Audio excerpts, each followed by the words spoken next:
பகவத்கீதை 6வது அத்தியாயம் தியான யோகம். தியானத்தை பற்றிய சில கருத்துக்களை பார்த்தோம். இந்த தியானம் என்பதை இரண்டாக பிரித்து, ஞானத்தை பெறுவதற்கு முன் நாம் செய்கின்ற தியானத்துக்கு பெயர் உபாசனம்.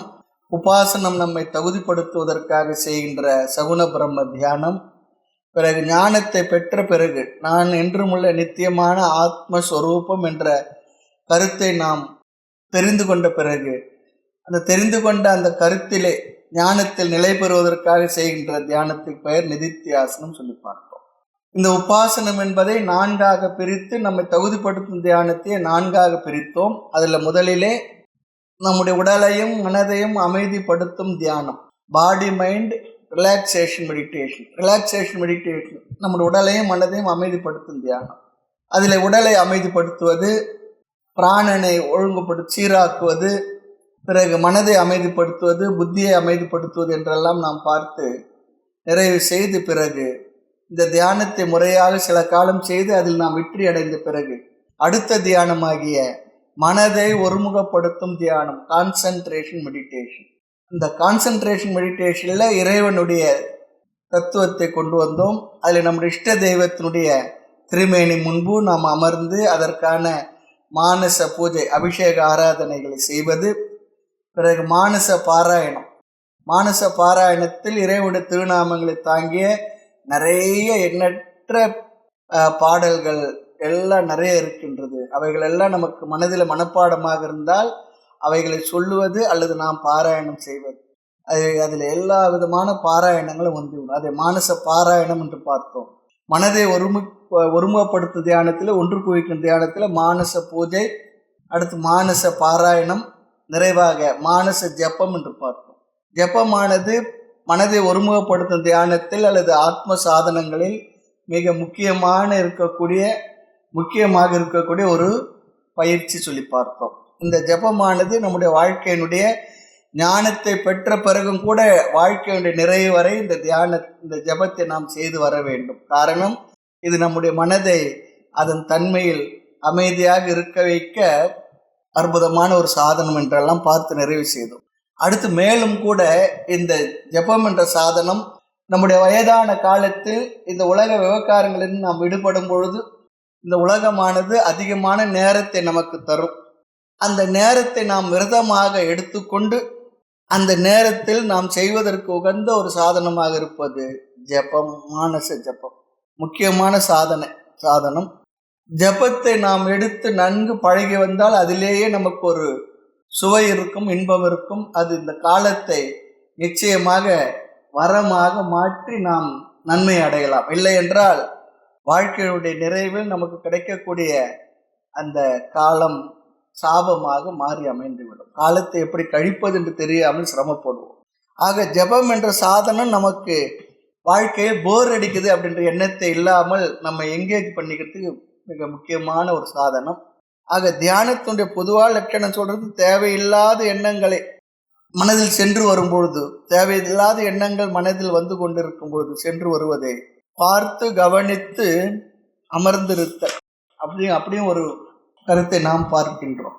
அடுத்து எண்ணங்கள் இல்லாமல் செய்வதை சமாதி என்று சொல்லுவோம். எண்ணங்கள் சென்று வருவதை கவனித்து அமர்ந்திருந்தால் அதற்கு பெயர் தியானம்.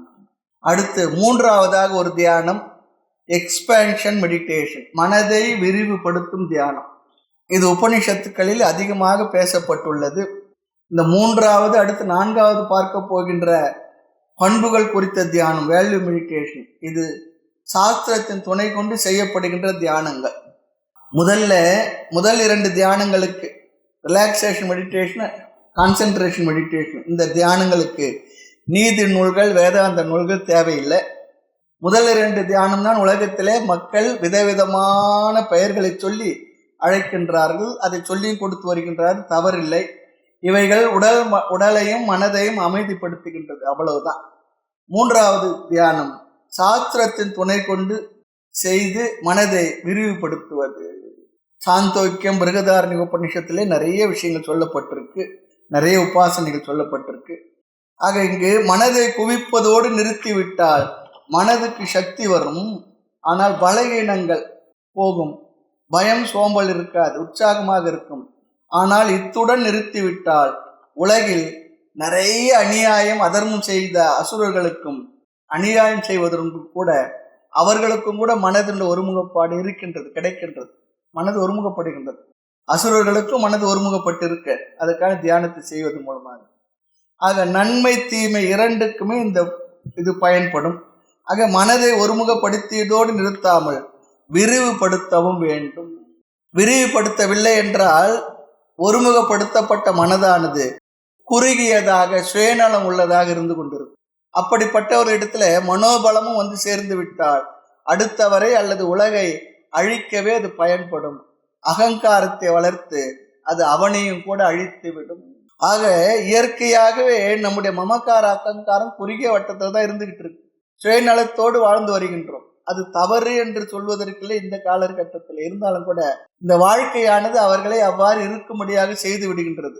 இந்த குறுகிய அடர்ந்த சுயநலமுள்ள மனமானது அகங்காரம் மமக்காரமானது விரிந்து பரவ வேண்டும், விரிவடைய வேண்டும். ஆனால் உதாரணத்துக்கு பார்த்தோம்னா திருமணமாகின்றது. திருமணமானவர்களுக்கு குழந்தை பிறக்கும் பொழுது அவர்களுடைய குழந்தை குடும்பம் அந்த அளவுக்கு தான் மனது விரிந்திருக்கின்றது. அல்லது அவருடைய தாய் தந்தையர்கள் அதற்கு மேலே மனது விரிவடைவதில்லை, ரொம்ப குறுகிய வட்டத்தில் இருந்து கொண்டிருக்கின்றது. ஏனென்றால் சரி இந்த உடலினுடைய ஒரு எக்ஸ்டென்ஷன் தான் இந்த குழந்தை, அந்த அளவிற்கு மட்டுமே அவருடைய மனது விரிவடைந்திருக்கின்றது.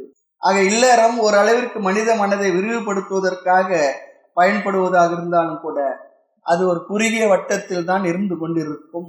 ஒரு அளவிற்கு தான் மனதை விரிவுபடுத்துகின்றது. ஆக இந்த தியானம் என்ன செய்கின்றது? உலகில் உள்ள எல்லா ஜீவராசிகள் ஒன்று என்று மனதை விரிவுபடுத்துகின்றது. இந்த எக்ஸ்பேன்ஷன் மெடிடேஷன் மனதை விரிவுபடுத்தும் தியானம். அதற்கு என்ன செய்ய வேண்டும் என்றால் சாஸ்திரத்தினிடத்தில் செல்ல வேண்டும்.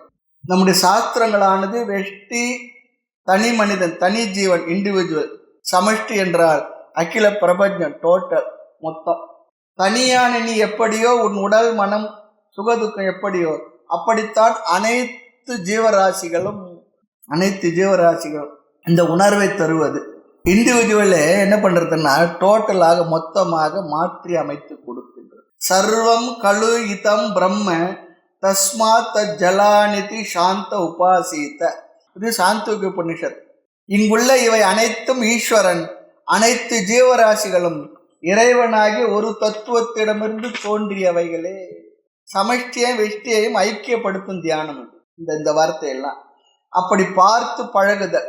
சாந்தக சன்ன விருப்பு வெறுப்புகளை நீக்கி உலகத்தை ஈஸ்வரனாக நினைத்து அமைதியை அடைவது, மனதை அமைதிப்படுத்துவது, விரிவாக்குவது. உலகத்தில் ஈஸ்வரன் என்ற புத்தியை வைத்து பழகுதல், தியானித்தல்.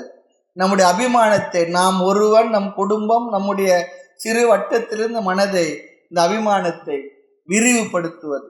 இப்படி பழக பழக விதவிதமான தியானங்களை இப்படி பழகுவதற்கு நமக்கு உபனிஷத்தானது உதவி செய்கின்றது.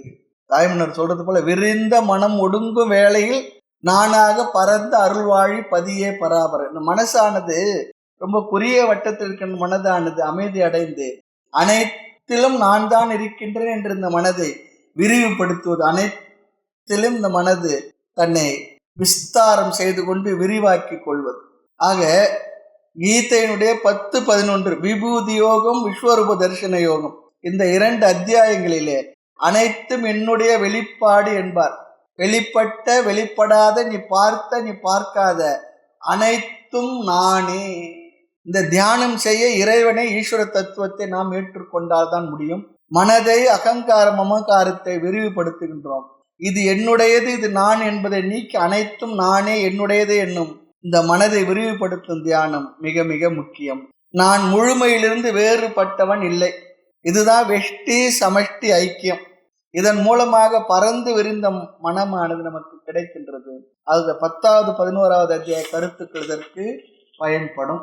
அடுத்து 4வது தியானமானது இங்கே பண்புகள் குறித்த தியானம், வேல்யூ மெடிடேஷன்.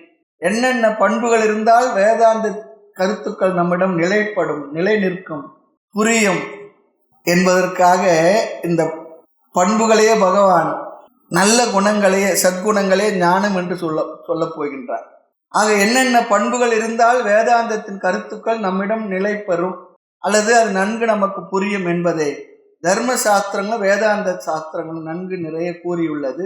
ஆக 13வது அத்தியாயத்தை 7வது ஸ்லோகம் முதல் 11வது ஸ்லோகம் வரை அமானித்துவம் என்பதில் தொடங்கி 20 பண்புகளை சொல்வார். 16வது அத்தியாயத்தை தெய்வம் சம்பத் என்று 24 குணங்களை கூறுவார். இதற்கு முரண்பாடான குணங்களை ஆசுரி சம்பத், அசுர குணங்கள் என்று கூறுவார். ஆக நற்பண்புகளை உடைய அல்லது நற்பண்புகளை அடைய செய்யும் தியானம் வேல்யூ மெடிடேஷன். நற்பண்புகளை அடைய செய்யும் தியானம் வேல்யூ மெடிடேஷன். நமக்கு ஆச்சரியமா இருக்கும், எப்படி பண்புகளை பழக முடியும் என்றால், உதாரணம், யாரிடமே பகிர்ந்து கொள்ளாத சுபாவமாகிய கஞ்சத்தனம் இருக்கு என்றால் அதை தியானம் செய்து எப்படி நீக்க முடியும்? தியானம் எப்படி அதை நீக்கும் என்றால், உண்மையில் இந்த பண்புகளை குறித்த விஷயங்களை மனதிற்குள் நாம் நன்கு ஆழமாக அதற்கு ஒரு புரிதலை ஏற்படுத்தினால் அந்த பண்புடைய மதிப்பை தெரிந்த அந்த மனமானது அந்த பண்பை கடைபிடிக்க தொடங்கிவிடும். இது ஒரு பெரிய ஒரு உண்மை. சில நேரத்தில் சில பேர் உண்மையா இருப்பாங்க, சட்டத்தை மதிப்பார்கள், இல்லை நேர்மையாக இருப்பார்கள்.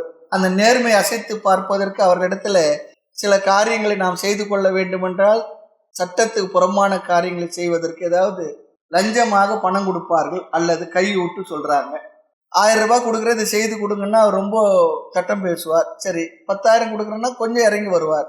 1 லட்சம் கொடுத்தோம்னா அவ்வளோதான், முடிஞ்சு போச்சு. அவர் அந்த தவறை நன்கு செய்து விடுவார் அல்லது செய்ய தயாராகி விடுவார். காரணம் என்ன? அந்த தர்மம், அந்த பண்புக்கு உள்ள மரியாதை, உண்மையை கடைபிடிக்க வேண்டும் என்ற மரியாதை, அந்த வேல்யூ மேல இருக்கிற வேல்யூ இருக்கு பாருங்க, அதுக்கு அவர் கொடுத்துள்ள வேல்யூ 1 லட்சம், அவ்வளவுதான். கொஞ்சம் பைசா கொடுத்தோம்னா அதை செய்வதற்கு முரண்டு பிடிப்பார், முடியாது, இதெல்லாம் சட்டம், இதெல்லாம் தர்மம் இல்லை, முறை இல்லைன்னு சொல்லுவார். அதே கொஞ்சம் அதிகமாக பணம் கொடுத்தோம்னு சொன்னா உடனே என்ன பண்ணிடுவார்? அதை மீறி செய்வதற்கு தயாராகி விடுவார். காரணம், அவர் தர்மத்தின் மீது வைத்த அந்த வேல்யூ அவ்வளவுதான்.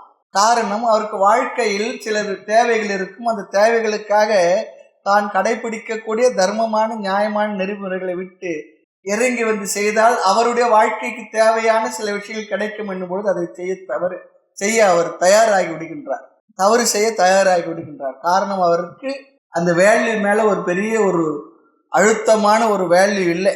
ஆனால் அந்த தர்மத்தை கடைபிடிப்பதில் அவருக்கு ஆணித்தரமான ஒரு உறுதி இருந்திருந்தால் இந்த தொகையெல்லாம் பெரிய விஷயமே இல்லை. அந்த அளவிற்கு அவர் மனதில் இந்த பண்பின் மீது ஒரு பிடிப்பு இருக்கணும், அந்த வேல்யூ மேல ஒரு வேல்யூ இருக்கணும். அதற்கு காரணம் என்ன? அந்த வேல்யூனுடைய பெருமையை, மகிமையை, அதனுடைய பிரயோஜனத்தை, அதை செய்வதால் வரக்கூடிய நன்மைகளை எல்லாம் அவர் மனதில் அவர் நிலைநிறுத்தி அதை விசாரித்து நன்கு அதை புரிந்து கொள்ளவில்லை, அதை மனதிற்கு அறிவுறுத்தவில்லை. ஆகவே இந்த பண்புகளை குறித்த விஷயங்களை மனதிற்கு தியான நேரத்தில் அமைதியாக சொல்லி புரிய வைக்கும் பொழுது இதை புரிந்து கொண்ட மனமும் அந்த பண்புகள் வசத்தில் இருப்பதற்கு அது பழகுகின்றது. அதன் மூலமாக பண்புகளினுடைய உறைவிடமாக அது மாறி நிற்கும். ஆகவே தியானத்தில் நல்ல பண்புகளை தியானித்தால் நமக்கு அந்த பண்புகள் நம் வசம் ஆகுமா என்றால் ஆகும். நாம் பழகி பார்த்து நாம் சொன்னால் நல்லா இருக்கும். இல்லை என்றால் பழகி பார்க்காமலே தியானம் செய்யாமலேயே அப்படி பழகினா எல்லாம் வந்துடுமா, வேல்யூ எல்லாம் வந்துடுமான்னா வரும், நிச்சயமாக வரும்.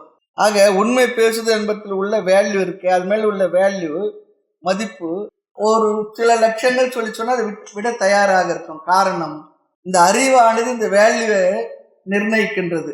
ஆனால் எது சரி எது தவறு என்பதை முடிவு செய்வதற்கின்ற பலத்தை பொறுத்து தான் நம்முடைய வாழ்வு இருக்கின்றது. ஒரு பண்பை பற்றிய அறிவு மட்டுமே நமக்கு அந்த அறிவை தந்து விடாது. அந்த பண்பை நாம் பின்பற்றுவதால் வரக்கூடிய பிரயோஜனத்தை மனதை நினைக்கும் பொழுதுதான், அதை பின்பற்றுகிற சக்தி நமக்கு வரும்பொழுதுதான் அந்த பண்புக்கு ஒரு பெரிய ஒரு ஒரு பெருமை இருக்கின்றது, அதை கடைபிடிக்க முடியும். பண்புகளை பின்பற்றுவது நமக்கு மனதில் சக்தி இருக்கணும். ஹரிச்சந்திரனுடைய கதைக்கு முன்பே சத்தியத்தினுடைய மதிப்பு இருந்தது. ஆனால் முழு கதை என்னவென்றால், நல்ல பண்புகளை பின்பற்றினால் ஆரம்பத்தில் கஷ்டம் இருக்கின்றது, பிறகு சுகம் இருக்கின்றது. இந்த கருத்தை சொல்றதுக்காக தான் இந்த கதையே வந்தது. இந்த காலத்தில் ஒரு பையன் எடுத்து ஹரிச்சந்திர கதையை சொல்லிட்டு இதுல இருந்து என்ன தெரிஞ்சுக்கிட்டேன்னு கேட்டால் என்ன சொல்லுவான்? உண்மையே பேசக்கூடாது சார், புரிஞ்சுக்கிட்டேன். உண்மை பேசினா இவ்வளோ பிரச்சனை இருக்குன்னு தெரிஞ்சவப்ப யார் உண்மை பேசுவாங்கன்னு சொல்லுவாங்க. ஆனால் மகாத்மா காந்தி அவருடைய கிராமத்தில் நடந்த ஹரிச்சந்திரன் கதையை பார்த்து அந்த உண்மை பேசுவதில் வரக்கூடிய உயர்ந்த ஒரு மதிப்பை புரிந்து கொண்டார். வாழ்க்கையில் அதை கடைபிடித்து, அதனால்தான் அவருடைய நூலுக்கே சுயசரிதத்துக்கு பெயர் சத்திய சோதனைன்னு சொல்லி வச்சார். கடைசியில அந்த அம்மா சொல்லுது, அனைத்தையும் எழுந்து விட்டோம், இனி எங்களுக்கு உண்மையை பேசுவதால் வரக்கூடிய உயர்ந்த ஒரு கதி ஒன்று இருக்கின்றது என்று சாஸ்திரம் சொல்லுகின்றது. அந்த கதியை இழந்தாலும் கூட நான் என்னுடைய கட்டுரை இழக்கிலோம், என்னுடைய உண்மை பேசுவதில் நான் தவற மாட்டேன்னு சொல்றேன். இக்கட்டான அந்த சூழ்நிலையிலும் கூட. ஆக சத்தியம் என்ற பண்பின் மீது மதிப்பை ஏற்றி வைக்கவே அது முயற்சிக்கின்றது. ஆக முழு தர்ம சாஸ்திரமே தர்மத்தை போதிப்பதற்கில்லை, பண்புகளுடைய மதிப்பு முக்கியத்துவம் புரிய வைப்பதற்காகத்தான், அதில் பற்று வரவேற்பதற்காகத்தான், அதன் பலனை தேவையை உணர வைப்பதற்காகத்தான், இந்த வேல்யூவை கல்டிவேட் பண்றதுக்காகத்தான் இந்த கதைகள் எல்லாம், பெரியவருடைய வாழ்க்கை முறையெல்லாம் நமக்கு போதனை செய்கின்றது. ஆக என்னென்ன நல்ல குணம் இருக்கு என்று பட்டியல் போடுறதுக்காக சொல்லவில்லை, பற்றை உருவாக்கி பிடிமானத்தை உருவாக்கி கடைபிடிக்க வைப்பதற்காக, நம்மை உருவாக்குவதற்காகத்தான். ஆக சத்தியம் பணம் இரண்டுல ஏன் பணத்தின் மதிப்பு அதிகமாகி சத்தியத்தின் மதிப்பு குறைந்தது என்றால், பணத்தின் பிரயோஜனம் அதிகமாகும், சத்தியத்தின் பலனை குறைவாக மதிப்பிட்டு விட்டனர். ஏன் சத்தியத்தை பேசினால் வருகின்ற பலன் இருக்கின்றது, அவன் அதை அனுபவிக்கவில்லை, உணரவில்லை. அது உணர்ந்து அனுபவித்திருந்தான் சொன்னா சத்தியத்தை நிச்சயமாக கடைபிடித்திருப்பான். அதுதான் சொல்றார். அதனால அவர்கள் உண்மையை கடைபிடிக்கவில்லை, பேசவில்லை. எப்பொழுது ஒருவன் ஒரு பண்பை பின்பற்றுவான் என்றால் அதன் பலன் தெரிந்தால்தான், அனுபவித்தால்தான். சரி, ஏன் பலன் தெரியவில்லை என்றால் பண்பை பின்பற்றவில்லை, அதனால அவனுக்கு அந்த பலன் தெரியவில்லை. ஆக ரெண்டுமே என்ன, ஒன்றே ஒன்று சார்ந்து இருக்கக்கூடிய அந்யோன்ய ஆசிரியம். தியாகம் செய்ய சொன்னா தியாகத்தின் பலனை அவனுக்கு, அல்லது தியாகத்தின் பலன் அவனுக்கு தெரிந்திருந்தால், தியாகத்தின் பலனை அவன் அனுபவித்திருந்தால் அவனால் அந்த தியாகத்தை செய்ய முடியும். அதற்காக தான் பெரியவர்கள் அவருடைய வாழ்க்கை வரலாறுகள், அதில் அவர்கள் அந்த பண்பை கடைபிடித்து கஷ்டப்பட்டு இறுதியில் அவர்கள் பெற்ற பலனை எல்லாம் நாம் பார்க்கும் பொழுது, அப்பொழுது நமக்கு அந்த பண்பின் மீது ஒரு மதிப்பு வரும், நமக்கு ஒரு ஈடுபாடு வரும், அதை நாம் கடைபிடிக்க தயாராகும். ஒரு பாட்டு இருக்கு, கோடி பணம் தந்தாலும் நம்ம என்ன பண்ண முடியாது, அசைக்க முடியாது இந்த பண்பை நாம் தெரிந்து கொண்டு பின்பற்றும்.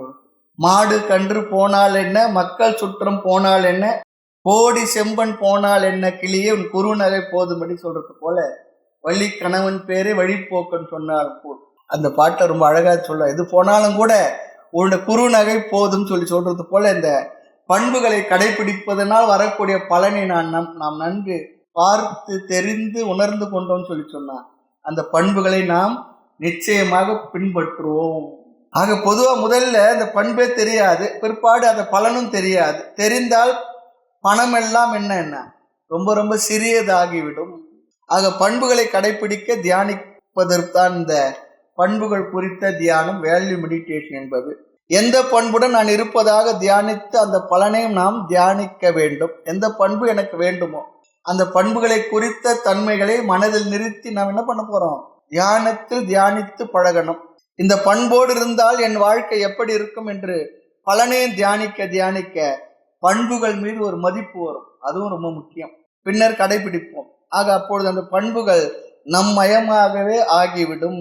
இல்லை என்றால் வெறும் படித்து கொண்டே இருந்தால் இது வெறும் செய்தியாகத்தான் இருக்கும். ஆக பண்புகள் மீது மதிப்பு எப்பொழுது வரும், எப்படி வரும் என்றால் அதன் பலனை நாம் அனுபவிக்க வேண்டும். அந்த பலனை அனுபவிப்பவர்களை வாழ்க்கையை நாம் பார்க்க வேண்டும்.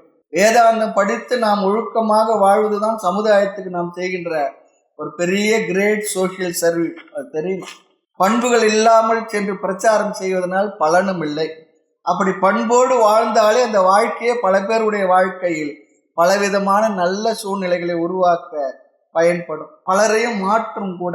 பண்புகளை உபதேசிப்பதோ போதிப்பதோ நம்முடைய வேலை இல்லை, வாழ்ந்து காட்டுவதுதான் நம்முடைய முக்கியமான கடமை. பண்புகள் முக்கியம். அது இல்லாத வேதாந்தமே இல்லை, வாழ்க்கையும் இல்லை. நல்ல பண்புகளை நாம் கடைபிடித்து முடிந்த அளவிற்கு பின்பற்றுவது நமக்கு மிக மிக பிரயோஜனமாக இருக்கும். வேதாந்தத்தை படிக்க பண்புகள் இல்லை என்றால் வேதாந்தமும் வீண் தான். ஆக நம்மிடம் உள்ள அறிவு நம்மை நிர்ணயிக்காது. எந்த அளவிற்கு அந்த பண்புகளை நாம் தெரிந்து வைத்திருக்கிறோம் அதுவும் நம்மை நிர்ணயிக்காது. அந்த பண்புகளை எந்த அளவிற்கு நான் பின்பற்றுவோமோ அந்த அளவிற்குத்தான் அது நம்முடைய வாழ்க்கையை நிர்ணயிக்கும். ஆக பண்புகளை தியானம் செய்தால் பண்புகள் நமக்கு வருமா என்றால் ஆம், நிச்சயமாக வரும். தியானித்து பாருங்கள். முதலில் அந்த பண்பை குறித்த விஷயங்கள் அதன் பிரயோஜனத்தில் மனதிலே அமைதியாக அமர்ந்து அந்த பண்புகளை குறித்து தியானம் செய்ய இந்த மனதிற்கு ஒரு தெளிவு கிடைக்கும். இந்த மனதானது புரிதலை ஏற்றுக்கொண்டு அது அந்த பண்பை கடைபிடிக்க ஒரு உறுதியை எடுத்துக்கொள்ளும். பிறகு அதை கடைபிடிக்க ஆரம்பிக்கும். அதற்கு இந்த தியானம் நிச்சயமாக உதவும். ஆக இந்த பண்புகளை கொண்டு வந்து அந்த பண்புகளுடைய பலனையும் தியானித்து பாருங்கள் வரும் என்கின்றார்கள் நம்முடைய பெரியோர்கள். அப்போ அந்த பண்புகளை நாம் வாழ்க்கையாக ஆக்குகின்ற தியானம் தான் பண்புகள் குறித்த தியானம். நம்மிடம் ஒரு தவறான குணம் பண்பு இருக்கு, அதை நீக்கணும் எப்படி என்றால் அதற்கு எதிரான பண்பை தியானித்தல், பிரதிபக்ஷ பாவனை என்று சொல்வார்கள். உதாரணமாக கோபம் இருந்தால் சாந்தம், பொய் பேசிக்கிட்டே இருந்தால் சத்தியம், கோணல் புத்திக்கு நேர்மை, கஞ்சத்தனம் இருந்தால் பகிர்ந்து கொள்கின்ற தானம் முதலிய பண்புகள். இப்படி பழகினால் இந்த குணங்கள் பண்புகள் நம்மிடத்திலே வளரும். ரொம்ப பரபரப்பு இருந்தா பொறுமை, தம்பம் ரொம்ப இருந்தா எளிமை. ஆக வெறும் தர்ம அதர்ம அறிவு நம்மை தர்மவான் ஆக்காது, மாற்றாது. தர்மத்தின் மீது உள்ள மதிப்பு, அதை கடைபிடித்தல் தான் நம்மை தர்மவான் ஆக்கும். ஆக அறிவாக மட்டுமில்லாமல் அதை நம் தன்மையாக மாற்றும் தியானம். உடல் எப்படி நம்முடைய உடலானது நம்முடைய உணவானது நம்முடைய உடல்மயம் ஆகின்றதோ அதே போல இந்த பண்புகளை குறித்த தியானமும் இந்த பண்புகள் மயமாக நம்மை ஆக்கும். அதே போல நம்மை பார்த்து மற்றவர்கள் பின்பற்றுவார்கள், அவர்களும் சரியாக நடக்க ஆரம்பிப்பார்கள் ஒரு பண்புள்ளவனை பார்த்தா. ஆக இந்த 4 தியானங்களும் உபாசனம் என்பதில் அடங்கும். இந்த 4 விதமான தியானம் செய்து பண்புகளுடன் கூடியிருந்தால், அப்படி இருந்து வேதாந்தத்தை கேட்டால் அந்த கேட்டல் என்கின்ற ஸ்ரவணம் ஞானத்தை கொடுக்கும், ஞானமாக மாறும். வெறும் சப்தமாக சொல்லாக மட்டும் அர்த்தமாக மட்டும் விழுமா என்றால் பண்புகள் நிறைந்த மனம், பண்பட்ட மனம், பறந்து விரிந்த மனம், இதனுடன் வேதாந்த வாக்கியம் ஸ்ரவணம் நாம் செய்யும் பொழுது அது அர்த்தமாகிவிடும். கேட்டது புரியும், உணர்த்தும் அல்லது உணரும். இல்லை என்றால் யுத்தத்துல சொல்லுவாங்க, அர்ஜுனன் தலைக்கு மேல கர்ணன் தலைக்கு மேல 2 பேரை விட்ட பானமானது எப்படி தலைக்கு மேல போச்சோ அது போல இந்த விஷயங்கள் எல்லாம் தலைக்கு மேல சருன்னு போயிட்டே இருக்கும், வேற எதுவுமே பிரயோஜனப்படாது. ஆக தகுதி வேண்டும், தகுதியை அடைவது கடினம் தான் சொல்லுவாங்க. சமைக்கிறதுக்கு 2.5 மணி நேரம் 3 மணி நேரம்னா சாப்பிட்றதுக்கு 10 நிமிஷம் போதும். இவ்வளவு பிறகுதான் சிரவணம் நடக்கணும்னு சொல்றாங்க. சரி, அப்படி என்றால் நான் இவ்வளவு தகுதி அடைந்த பிறகு வருகிறேன்னு சொன்னா இவ்வளவு தகுதி வேண்டும் என்பதே இந்த சிரவணத்தினால்தான் கிடைக்கின்றது. ஆகவே தொடர்ந்து சிரவணமும் நடக்கணும், கேட்டலும் நடக்கணும். இந்த பண்புகளை குறித்த தியானத்தின் மூலமாக அந்த பண்புகளை குறித்த தகவல்களை தெரிந்து கொண்டு நம்மை நாம் மாற்றியும் அமைத்து கொள்ள வேண்டும். அடுத்து சிரவணம், கேட்டது முறையாக நடக்கும்போது சந்தேகங்கள் வரும். அதை போக்க மனனம் என்ற சாதனம், அதையும் நாம் பார்த்திருக்கின்றோம். சில பேர் சொல்லுவாங்க, சரி இந்த 4 தியானத்தை செய்து 4 சாதனங்கள் செய்த பிற்பாடு வகுப்புக்கு வருகின்றேன்னு சொல்லுவாங்க. இந்த 4 விதமான சாதனங்கள் இருப்பது எப்ப தெரிகின்றது?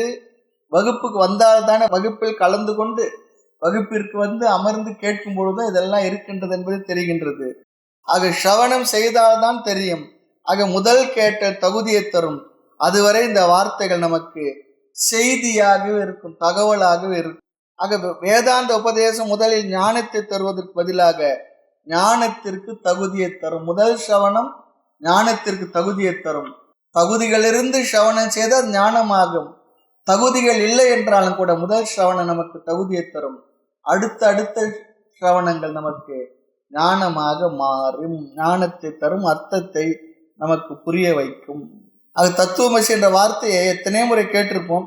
ஆனால் தகுதி வந்த பொழுதுதான் இந்த 4 விதமான சாதனங்களை செய்து தியானங்களை செய்து பிறகு தத்துவமசியை கேட்கும் பொழுதுதான் 15 வருஷத்துக்கு பிற்பாடுதான் 20 வருஷத்துக்கு பிற்பாடுதான் தத்துவமசியை புரிஞ்சது சாமின்னு சொல்லும். காரணம் இந்த வார்த்தையை கேள்விப்பட்டிருப்பானா இந்த அர்த்தமான மனதில் சென்று நன்கு தைக்க வேண்டும் சொன்னான். அது புரிதலை ஏற்படுத்த வேண்டும் என்றால் அந்த பண்புகளோடு கூடியவர்களாக நாம் வாழ்ந்தோம்னா அது நம்மோடு சேர்ந்து இந்த ஞானமானது பயணிக்கும். தலைப்பட்டால் நங்கை தலைவன் தாளே. முதல்ல அவர் நாமம் கேட்டாலாம், பிறகு அவர் இருக்கும் இடம் தெரிந்து கொண்டாலாம், பிறகு என்ன பண்ண தரிசனம் செய்தால் சொல்வது போல இந்த இடத்துல இந்த பண்புகள் நமக்கு நாம் பெற வேண்டிய ஞானத்தை, அர்த்தத்தை நமக்கு புரிய வைப்பதற்கு பயன்படும். பள்ளிக்கூடத்தில் குறளை படிச்சிருப்போம். எதற்காக? மனப்பாட பகுதி மார்க் வாங்குறதுக்காக. தமிழில் முழு மார்க்கே மனப்பாட பகுதிக்கு தான் வரும். ஒழுங்காக அந்த குறளை 1 வரி எழுதிட்டோம்னு சொன்னால் 2 மார்க் 5 மார்க் முழுசா போட்டுருவார் தமிழ் ஆசிரியர். ஆக அது குறளை மனப்பாடம் பண்ணியிருப்போம். பிற்பாடு அது பலனை அனுபவிக்கும் பொழுது வாழ்க்கையில் அப்பொழுது அந்த குறள் அர்த்தம் நமக்கு புரியும். எப்பொழுது ஏன் நமக்கு பக்குவம் வரும்பொழுது, தேவை ஏற்படும் போது, அனுபவங்கள் வரும்பொழுது அந்த குணனுடைய வார்த்தைகள் நமக்கு நன்கு புரிந்திருக்கு. ஆக அந்த புரிந்ததற்கு பிறகு செய்கின்ற தியானத்துக்கு பெயர் தான் நிதித்தியாசனம். ஆக இதுவரை உபாசனம் செய்தோம், இப்பொழுது நிதித்தியாசனம்.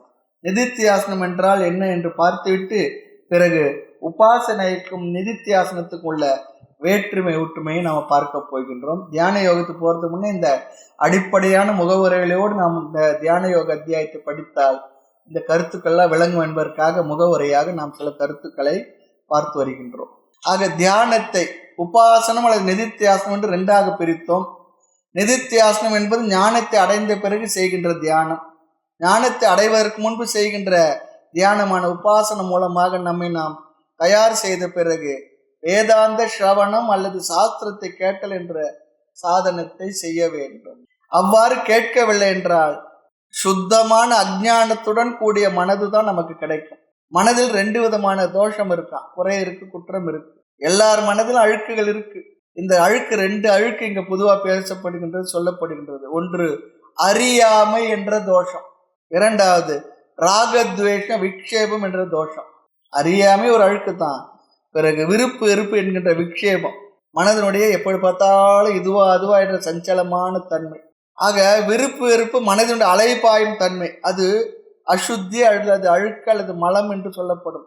மலம் என்றால் ராகத்வேஷ காமக்ரோதம் முதலிய எல்லாம் மலமே, அழுக்கே. அடுத்தது விக்ஷேபம், மனதினுடைய அலைபாயும் தன்மை. மனசு எப்பொழுது பார்த்தாலும் சஞ்சலப்பட்டு கொண்டே இருக்கும். கர்மயோகம் செய்து உபாசனைக்கு முன்பாக மனதில் இருக்கக்கூடிய இந்த 2 அழுக்கினை நாம் அசுத்தியை நாம் நீக்க வேண்டும். ஒன்று தவறான பாவனைகள், இரண்டாவது மனதினுடைய சஞ்சலம். 2 சேர்ந்து அசுத்தி என்பார்கள் பெரியோர்கள். இந்த 2 அசுத்தியை நீக்க வேண்டும் என்றால் நீக்கிய பின்பு நம்முடைய மனது எப்படி இருக்கும்? நன்கு சுத்தமான, ஆனால் அது இன்னொரு குறை இருக்கும், அறியாமையுடன் கூடியதாக இருக்கும். அறியாமையுடன் கூடியதாக இருக்கும். ஆக முதல் சாதனம் கர்மயோகம் மூலமாக தவறான அழுக்குகளை எல்லாம் விருப்பு வெறுப்பை எல்லாம் நீக்கிய பிறகு இரண்டாவது உபாசனை அந்த தியானத்தின் மூலமாக விக்ஷேபத்தை நீக்கிய பிறகு, விக்ஷேபம் அலைபாயும் தன்மை, கர்மயோகத்தின் மூலமாக நம்ம செயலின் மூலமாக விருப்பு வெறுப்பை நீக்கி மனதை தூய்மையாக்கி உபாசனை மூலமாக இந்த அலைபாய்கின்ற மனதை அமைதிப்படுத்திய பிறகு இந்த மனதில் அறியாமை இருந்து கொண்டிருக்கும். மனதில் அறியாமை இருக்கின்றதானால் அழுக்கு இல்லை. இந்த அறியாமை எப்படி போகும் என்றால் தியானம் செய்வதனால் போகுமா? போகாது. தியானத்தில் புதிய அறிவு வருமா? வராது. அறிவை தரும் கருவியை பயன்படுத்துவதனால் தான் வரும். ரொம்ப நமக்கு தெரிஞ்சிருக்கணும். தியானம் பண்றது மூலமா மனதினுடைய சஞ்சலம் போயிருக்கலாம், கர்மயோகத்து மூலமாக மனது தூய்மை அடைந்திருக்கலாம், மனது ஒருமுகப்பட்டிருக்கலாம், பண்புகள் நிறைந்ததா இருக்கலாம், பறந்து விரிந்ததாக இருக்கும். ஆனாலும் தியானத்தின் மூலமாக அறிவு வருமா என்றால் வராது. தியானத்தின் மூலமாக அறிவு வராது என்பது தியானத்தின் நிறைவில் நாம் தெரிந்து கொள்வோம். அப்ப அறிவு எதன் மூலமாக வரும் என்றால் அறிவை தரும் கருவியின் மூலமாகத்தான் அறிவு வரும். இந்த அறிவுக்கு பிரமா என்று சொல்வார்கள், அறிவை தரும் கருவிக்கு பிரமாணம் என்று சொல்வார்கள். அறிவு பிரமாணத்தின் மூலமாகத்தான் வரும். இது ஒரு முக்கியமான ஒரு கருத்து. ஆக நம்முடைய மனதில் அறியாமை இருக்கின்றது, அறிவால் தான் அறியாமை போகும், ஒளிதான் இருளை போக்கும். அதுபோல இங்கு எதை பற்றிய அஞ்ஞானம்? அறியாமை. ஆத்மாவை பற்றிய, பரம்பொருளை பற்றிய, நம்மை பற்றிய அறியாமை நிறைய இருக்கின்றது. இது எல்லா ஜீவர்களுக்கும் பிறருக்கும் எப்படி வந்தது? நாம் பிறக்கும் பொழுதே வந்தது. அது எப்பொழுது தெரிந்தது?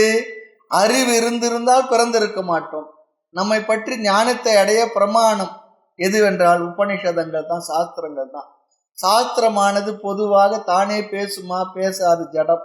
அதை நாமே படிக்க முடியாது, படித்தாலும் நமக்கு சரியாக விளங்காது, தவறாக வேறு புரிந்து கொள்வோம். ஆக நாமே படித்தால் நமக்கு என்ன அறிவு இருக்கோ அந்த அறிவின் அளவுக்குத்தான் நாம் அந்த சாஸ்திர கருத்துக்களை புரிந்து கொள்வோம். ஆக நாமே படிக்கக்கூடாது என்பது அர்த்தம் என்னவென்றால் அதன் அர்த்தம் நமக்கு நிச்சயமாக விளங்காது. அதற்கு சாதனம் என்ன? ஸ்ரவணம் என்கின்ற கேட்டல். எதை கேட்கணும்? வேதாந்த வாக்கியங்களை ஸ்ரவணம் செய்ய வேண்டும். அப்படி கேட்டால் என்ன நடக்கின்றது? ஆத்மாவை பற்றி அறியாமை அதனால் நீங்குகின்றது. சாஸ்திரம் என்னை பற்றிய புதிய அறிவை, ஞானத்தை கொடுக்கின்றது. அதை நான் படித்தவுடன் என்னை பற்றி அறியாமை நீங்குகின்றது. அறியாமை நீங்கினாலும் அடுத்து சந்தேகங்கள் வரலாம். அந்த சந்தேகம் நீங்குவதற்காக தான் மனனம் என்ற சாதனம். மீண்டும் அதை சிந்திப்பது, எப்படி இது சரி என்று அனுபவம் இதை சொல்லுகின்றது, அல்லது சாஸ்திர ஞானம் இப்படி சொல்லுகின்றது. சாஸ்திர ஞானமானது உண்மையாகத்தான் இருக்க வேண்டும். ஏனென்றால் பெரியவர்கள் மற்றவர்கள் எல்லோரும் அதில் பயனை அடைந்திருக்கின்றார் என்ற அனுபவம் தவறாக இருக்கலாம், அல்லது அனுபவம் உண்மையில் அது சரியாக இருப்பதற்கு வாய்ப்பில்லை என்றெல்லாம் நாம் அமர்ந்து சாஸ்திர அறிவை நாம் என்ன பண்றோம், அதுல சந்தேகத்தை அமர்ந்து சிந்தித்து நீக்கிக் கொள்வதற்கு பெயர்தான் மனனம்.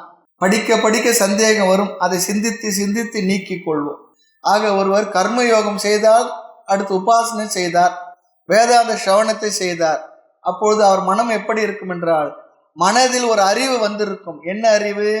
நான் ஸ்தூல சூக்ஷ்ம காரண சரீரத்துக்கும் அப்பாற்பட்டவன், நான் ஆத்மா என்ற அறிவு வந்திருக்கும். அகம் ஸ்தூல சூக்ஷ்ம ஷரீர வெத்திரிக்த ஆத்மா, இந்த அறிவு வந்திருக்கும். உடல் மனம் என்ற வார்த்தை எல்லாம் என்ன விசாரத்துக்காக பயன்படுத்தினாலும் கூட இந்த இரண்டு சொல்லில் அனைத்து அனாத்மாவும் அடங்கும். நான் இந்த உடல் இல்லை, மனம் இல்லை, பிறகு நான் யார் என்றால் நான் இவைகளை பிரகாசப்படுத்தும் அறிவு சுரூபம், சைத்தன்ய சுரூபம்.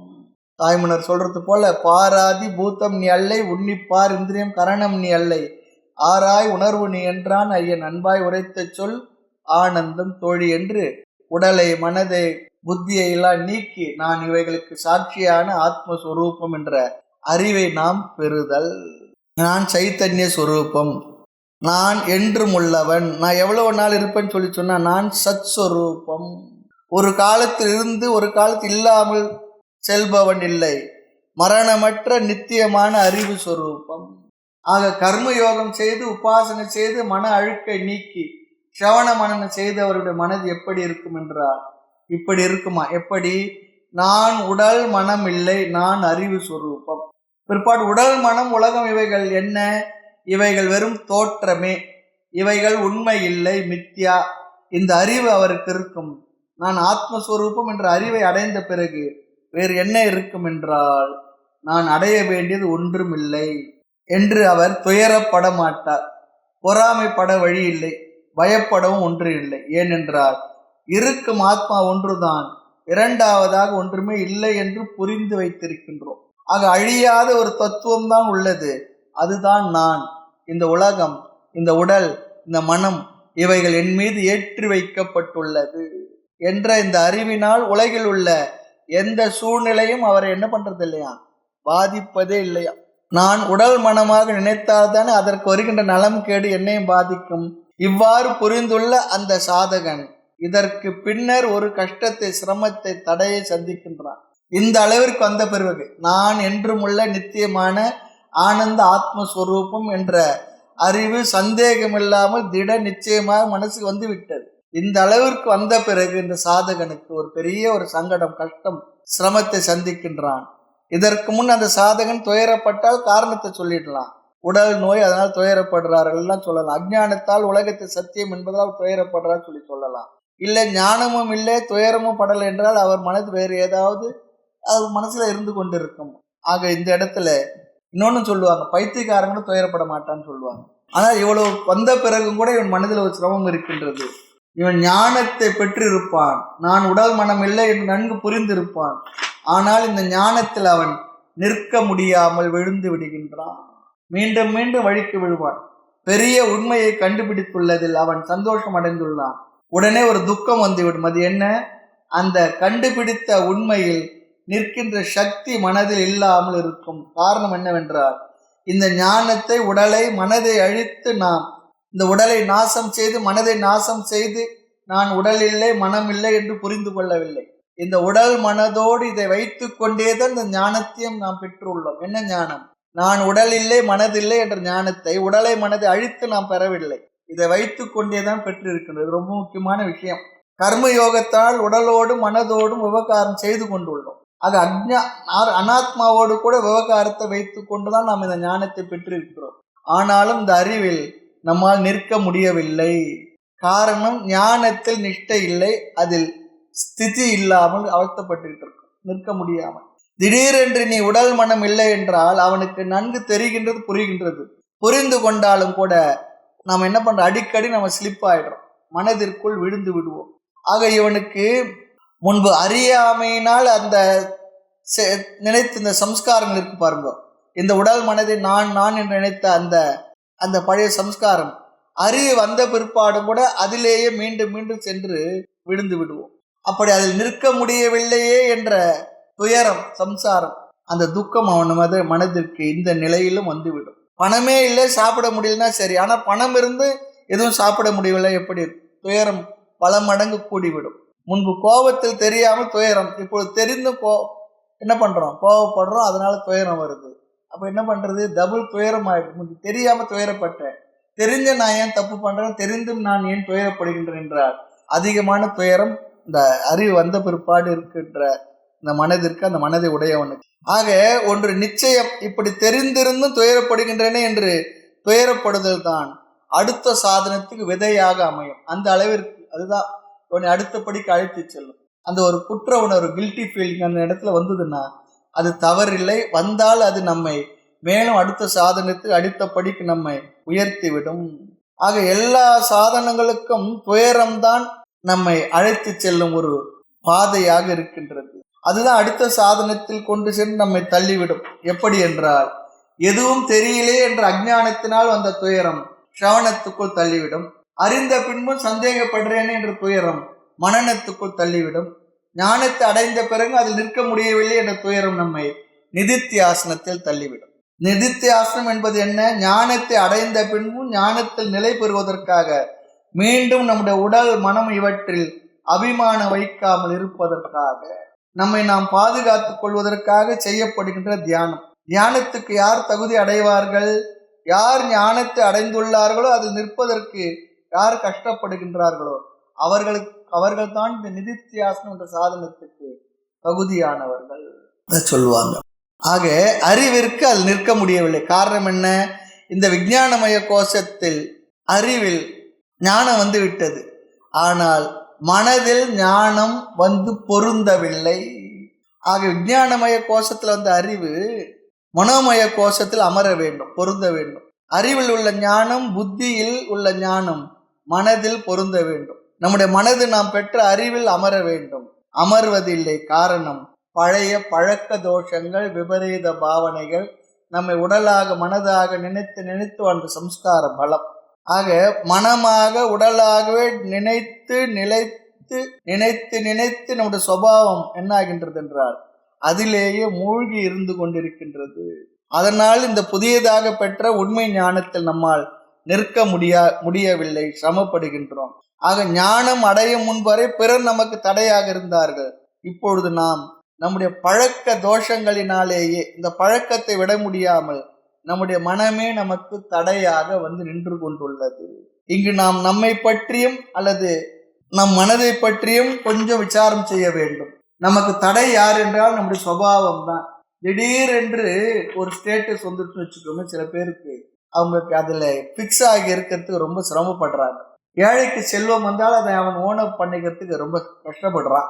அதே போல செல்வந்தர் ஏழை ஆனாலும் அவரும் கூட அந்த செல்வந்த தன்மையிலிருந்து இறங்கி வருவதற்கு அவருக்கும் கஷ்டம் இருக்கின்ற அந்த பாவனை அவரால் விட முடிவதில்லை. ஆக ஞானியாகி சம்சாரியாக இருந்து முக்தன் ஆனால் அதற்குள்ளும் எவ்வளவு சிரமங்கள் இருக்கின்றது. அந்த சிரமங்களை நீங்கி இயல்பாவதற்கு கொஞ்சம் நாள் எடுத்துக்கொள்ளும். எதற்கென்றால் ஞானம் ஸ்திரமான ஞானத்தில் அவன் ஸ்திரமாக நிற்பதற்கு. சொன்னாங்க, ஒருத்தர் என்ன பண்ணாரா, ஒரு ஏழை கார் வாங்கினாராம். கார் வாங்கி போயிட்டே இருந்தாராம். போயிட்டே இருக்கும்போது ரோட்டில் யாரும் இலவசமாக இனிப்பு கொடுத்துட்டு இருந்தாங்க. இவர் என்ன பண்ணாரா, காரை நிறுத்திட்டு போய் இனிப்பு வாங்கினார். வாங்கிட்டு வந்து அப்புறம் சொன்னார், ஐயா நாமளே கொடுக்குற இடத்துல இருக்கோம், காரை நிறுத்திட்டு போய் இனிப்பெல்லாம் வாங்குவோமா அப்படின்னு அவருக்கு அப்புறம் புத்தி வருதுன்னா, ஏன்னா பழக்க தோஷம்தான். ஆமாம், அது போல மனம் மீண்டும் மீண்டும் மீண்டும் அந்த சம்சாரத்திற்கு சென்று விடும், பழைய சம்ஸ்காரத்துக்குள் சென்று விடும், ஞானத்தில் நிலை நிற்காது. இது விக்ரமாதித்தன் கதையில ஒன்று வரும். நல்ல ஒரு சின்ன ஒரு உதாரணம் பார்த்து வகுப்பு நிறைவு செய்யணும். யார் ராணின்னு கண்டுபிடிக்கிறதுக்கு ஒரு பரீட்சை. அல்ல 5 பேரை ராணியை போல ட்ரெஸ் பண்ணி அப்படியே அச்சாக நிறுத்தினாங்களாம். நிறுத்தி அவங்களோட கையில ஒரு எண்ணெய் கிண்ணத்தை விளக்க கொடுத்துருந்தாங்க.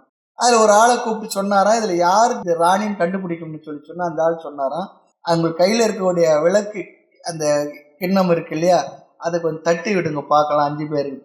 அதை கொஞ்சம் தட்டி விட்ட உடனே ஐயா இந்த எண்ணெய்லாம் விழுந்ததுன்னு மீதி 4 பேரும் அவங்க உடையெல்லாம் எண்ணெய் ஆச்சுன்னு அப்படி பார்த்தாங்களாம் வருத்தப்பட்டு.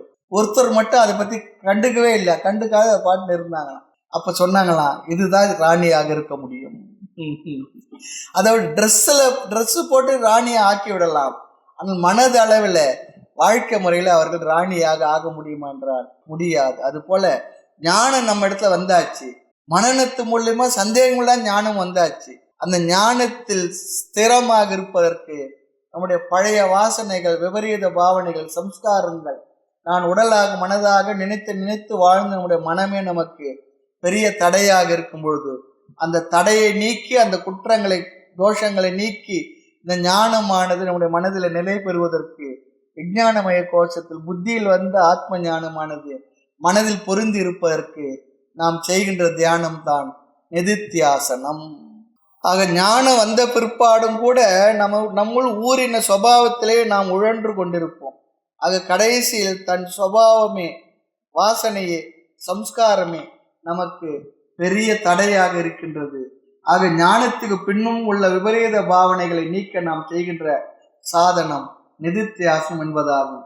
ஆக நிதித்தியாசனத்தில் என்ன செய்வோம்னு சொல்லி சொன்னா, எந்த ஞானத்தை அடைந்தோமோ அதில் இருந்து பழகுதல்.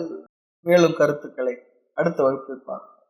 மூர்த்தி எல்லாம் வாழி, எங்கள் மௌன குரு வாழி, அருள் வார்த்தை என்றும் வாழி, அன்பர் வாழி பராபரமே. ஓம் பூர்ணமத பூர்ணமிதம் பூர்ணாத் பூர்ணமுதச்யதே பூர்ணஸ்ய பூர்ணமாதாய பூர்ணமேவாவசிஷ்யதே. ஓம் சாந்தி சாந்தி சாந்தி. ஹரி ஓம். ஸ்ரீ குருப்யோ நமः. ஹரி ஓம்.